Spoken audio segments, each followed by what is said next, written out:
knock. Who's there? Orange. Orange shoe. Orange, you're glad I'm not going to tell a joke and instead tell you a crazy story. Hey guys, welcome back to 5-0-100-0.com. I am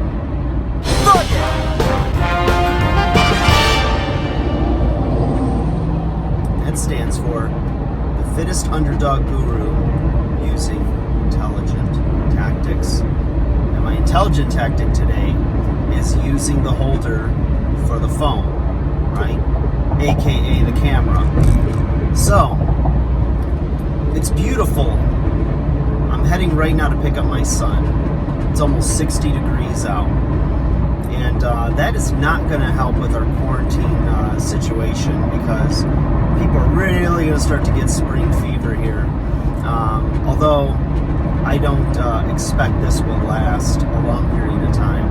We've had a real heat up, cool down type of winter, so spring may be no different, but you can always stay hopeful.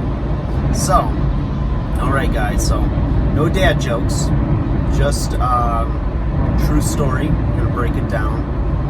And I didn't really think about it before I started recording, so things might start to pop up. That's what she said.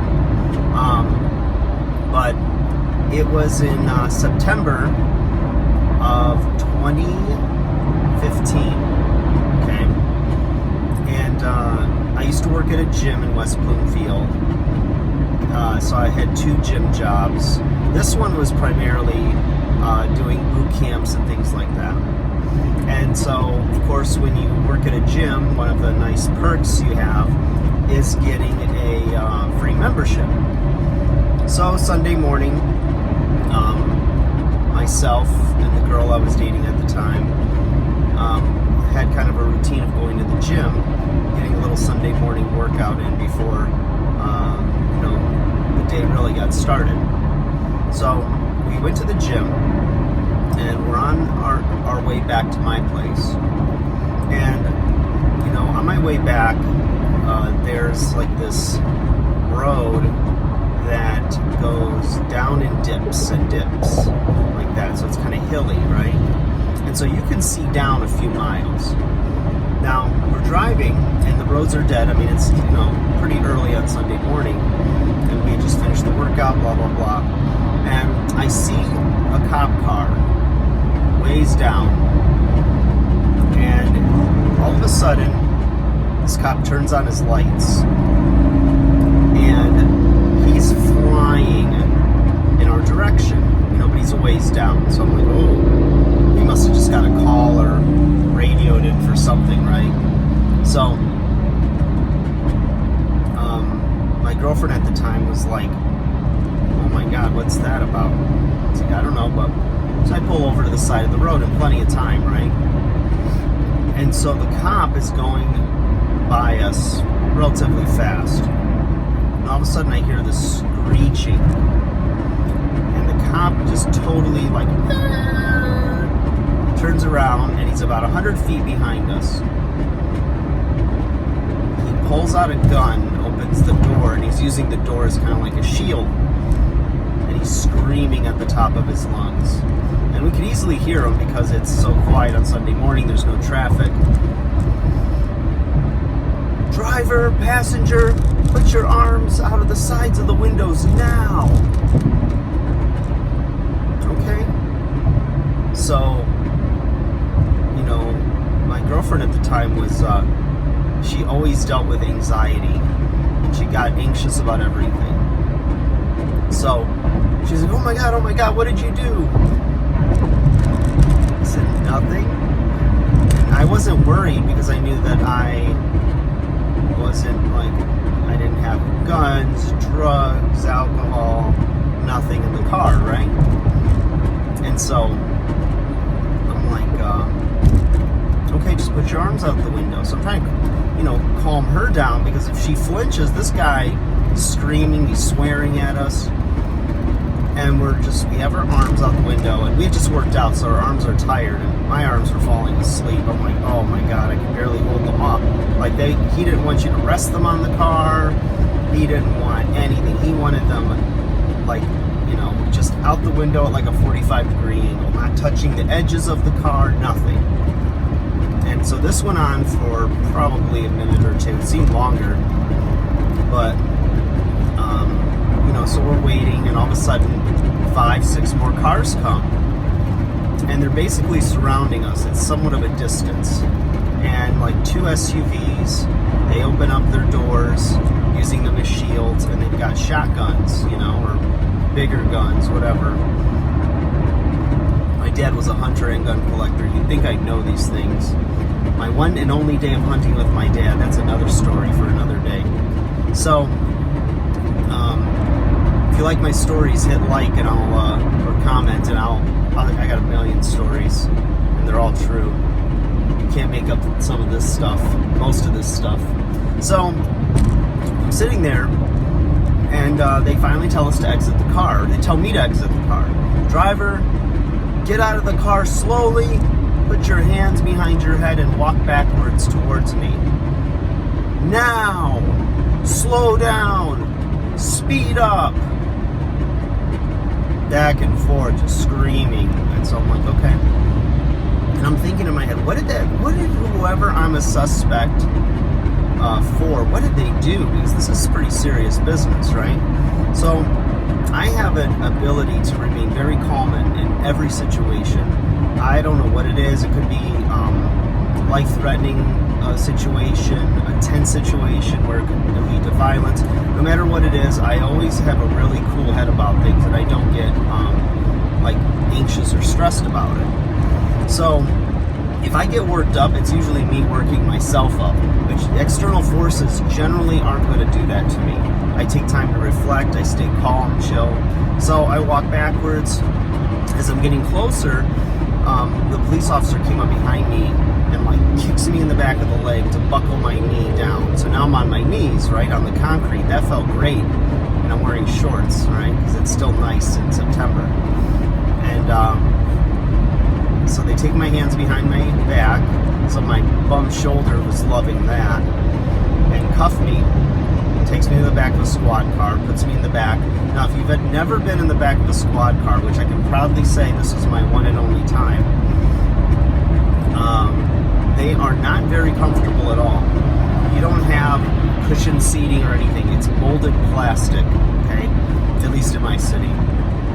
And it's a nice city, so it's not like the funds aren't there or something for nicer seats, but I get it. It's fine. So I'm sitting back there, and I can hear the radio, the police radio in his car, because they had shut the door. So now there's no air. The windows are up, and they asked her to get out and do the same thing, and she's just sobbing the whole time. I'm like, oh God, if she flinches, they're gonna shoot her. I'm like, oh, come on, just relax. So they didn't knock her to her knees or anything. They were a little more gentle with her, and I think it's because she was so hysterical. So they cuff her, put her in another car. All of this now, we're looking at a good 30-35 minutes, right, of time. Because as you know, if you want something done efficiently and quality, it goes to the private sector. But leave it to the government to take forever and give you subpar results.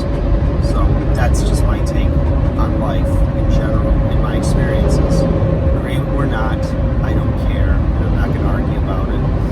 I think you agree. So I'm listening to the radio, and they're calling in a guy and his girlfriend that were driving a blue car, same description as mine, wearing workout clothes, that had just entered into a house about 2 blocks away. This had already happened, and they were just like putting out alerts to other cops, and to be on the lookout, whatever. And they have a suspect now, and his girlfriend. I knew who that was. So the cop gets back in the car. He's calmed down a little bit, I guess, because now I'm not a threat. Yeah, because there's 6 of them, 6 plus, because each car had maybe 2 cops in it. So like, say 10 or 12 of them, and one of me, and this little girl. So, goes, you know why I pulled you over? And I said, I have no idea, officer, but I heard your radio, and I told him what I heard. He goes, yeah, that's you. And he goes, where were you? And I explained I was at the gym. I showed him my ID, this and that. And so my story checked out with hers. And so they said, okay, well, you're on our list. We're going to free you. We're sorry for any inconvenience. Our supervisor's in that car over there. If you'd like to file a complaint or anything, we've been looking for this guy. We think this is several times he's done this. He's broken and entered, and then murdered or severely injured the residents of the homes. And they usually steal all their jewelry, money, whatever they can get a hold of. And they've been looking for this guy for like 2 years.